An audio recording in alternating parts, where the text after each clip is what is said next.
He didn't ask you. Chris. All right, good evening, everybody. We're joined now by head coach Mike McDonald, both student athletes Benjamin Bill and Zach Bilipkuski.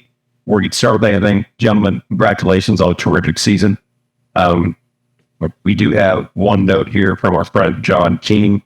Daemen finishes the season at 33-2. The 33 wins are a school record. The Wildcats had won 13 straight games entering tonight's contest. As we've done before, we'll start with an opening statement from Coach McDonald about the game, and then we'll direct questions towards the athletes. Once we finish with our questions from the athletes, you guys can be dismissed to the locker room, and we'll finish up with Coach with media with a few more questions. I would like to congratulate Lander. They played very well. They made some plays in the second half. I thought there was a stretch there where it kind of got away from us. They made a couple big buckets. We lost Britzel a couple times, and he made us pay for it when we lost him. That happens. I apologize to everybody. It took us a little long to get out here. The locker room's hurting right now, but you know what? It should hurt. It hurts when you care, and this is a group that really cares, and that's what you want. And much better to have a team that is heartbroken right now, but they realize they really are a true team. I told them afterward, one thing we always say at the end, Ryan Heath brings in is his family. I have a good friend who coaches in the NBA, and he always says, there's no such thing as a family. Teams aren't a family. Your family unconditionally loves you. Well, I differ, and I can differ by being around this group right here because they care about each other. They're all from different towns, different areas, and they are a family. They care about each other. They have each other's back, and they look out for each other. And as a coach, there's nothing more rewarding than that. I feel like I let them down today. I told them they are 33-0. Crazy, correct your statement. I'm 0-2. I think we have to remember that. Questions through the athletes. How did that been be playing in your very first Elite Eight? Just kind of tell me what the experience was like for you guys, and obviously finding a really tough going into team tonight. Well, I mean, it's a great experience playing in the Elite Eight. It's great, well run, great atmosphere. I mean, yeah, we played a great team. It wasn't the outcome we wanted, but I wouldn't have wanted to do this with any other team.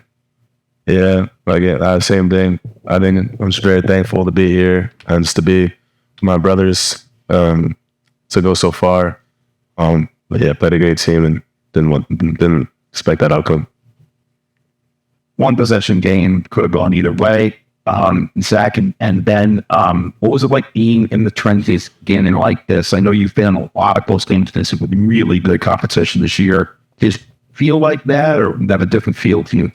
No, it's the same feeling every time. I mean, it's a close game. It's going to start getting hectic, kind of crazy, but I mean, we tried to do everything we could. We just came a little short. Yeah, I mean, I agree with that. The end of the game was just hectic. Shots going up, people flying everywhere, and just didn't get the outcome we wanted. Ben, you were definitely a problem for that inside. You were able to score almost at will. Did you feel that maybe that team, left it all out there today? Did it feel like you just emptied the tank to that? I always feel like I could do more on the court, and I just feel like I didn't do enough to help my team in the game. And Zach, you had a couple quick threes early in the game. They kind of clamped down on you after that, and you did a lot of other things as you always do to help the team win. Your thoughts on your contributions to this team during this great run that you've had, including the championship games and the 11 threes? I mean, it's just the team. My teammates trusted me. They allow me to go out there and just do what I can, and then I trust my teammates to do what they can do. I mean, like I said, this team, like Coach said, is a family. I mean, and I wouldn't want to have it any other way. And both of you, if you can, try and sum up what the season was like with the Jugget. It was a great season. It was hard for me when I got hurt because I didn't know what was going to happen when I came back, and coming back to such a great family and team, and just brothers around me and coaches that I love to death and will love for the rest of my life, helped me really come back and push myself to try to be the best player I can be when I got back. And I'm just so thankful for every person in that locker room and right here that I can have and will love for the rest of my life. Did you repeat the question, please? What would you can just not like I mean, for me, like Ben said, when he got hurt, I kind of stepped up a little bit, but it all starts with the team. They believed in me. I believed in my team. I wouldn't been able to do it without them. And you guys are players, Daemen through and through. Sorry, recruits at end, and you're both stepping into starting roles this year too. And really, even though you were definitely getting quality minutes last couple of years, this year you really had to step into more of a leadership role. Can you talk about what that was like for you with so many players departing last year, graduating? I mean, I would think it wasn't that hard because like the team gets along so well, both on and off the court. Like it's not something that every team has. So like stepping into a different role, it wasn't like that difficult. Yeah, I agree. Stepping into a different role wasn't that difficult. I mean, before the season, I know Coach knew I didn't talk as much as with the team, but just being around such great people and people I'm so close with, it's just so easy to sync with them and just be a leader and help the team. Right, guys. Thank you very much. Thank you. Let's take any questions you have, Coach.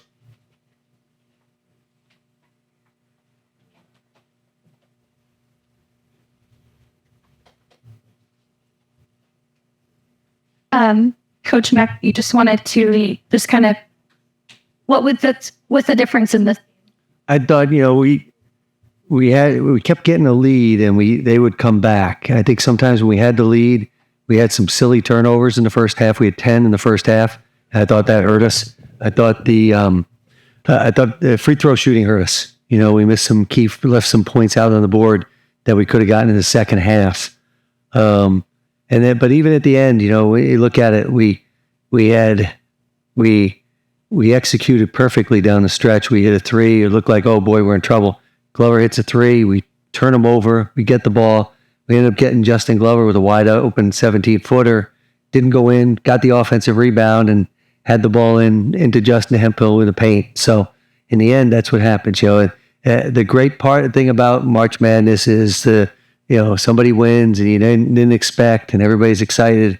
The really cruddy part about it is, somebody's going to go home, right? And somebody's going to win, somebody's going to lose, and that's how it starts every year. And you have to just adjust to it. And I thought our guys really competed. We just didn't play great, unfortunately, or great enough to put them away. You talk about these last 2 years being in 6 and 4, how much the team has grown amidst the national occasion. I just told them, Chris, I said thank you, because I'm just along for the ride with these guys, man. They're just great kids. They're really good people, and they make coaching easy. They make being there. There's no BS, nothing off the court I got to worry about. It's just like good, simple stuff. We're embarrassed a little bit about the thing at the end of the game. That shouldn't have happened, but that's looking out for each other. When I'll leave it at that. This being the last game for Justin Glover, and then Josh Haskell and Aiden there. So if you just want to talk about your first. Sure, I think Aiden going through what he went through this year, hurting his knee. I can't say exactly what happened. I guess I'll get HIPAA violations, but him going through his injury and still sitting around you see the kid. Josh Haskell had surgery, his second surgery in 2 years, and they both kind of decided that was it. That was enough, and I get it. But to see them be heartbroken in the locker room as we lost and crying, that as a father, that just rips my heart out. But I'm very proud that they care that much, even though they didn't play. Justin Hemphill has a crazy journey, and they all they make fun of him being old, but you know what? He was a COVID kid, then he had an injury and had 2 years, a red shirt. So he exhausted every second he could out of it, and just has a fire. Was very disappointed in the way he was disappointed in the way he played today. We picked him up afterward. That that shouldn't happen. And Justin Glover, just a guy who is for short in stature, but big in heart, and that's why I would tell you exactly with him. He just is a incredible kid who really wanted the best for the team. So they're all hurting right now, But I told them when it's over, after a couple days, the sting will go away, and they'll sit back and realize what we had is very special. And I told myself that we knew it was going to end at some point, right? We were going to stop playing, and I'm not going to be I'm disappointed for them that we lost. I'm disappointed that I can't go to practice tomorrow with them. But I'm going to sit back and be eternally thankful and grateful to have the chance to coach such wonderful young men. Thank you very much. Thank you. Next.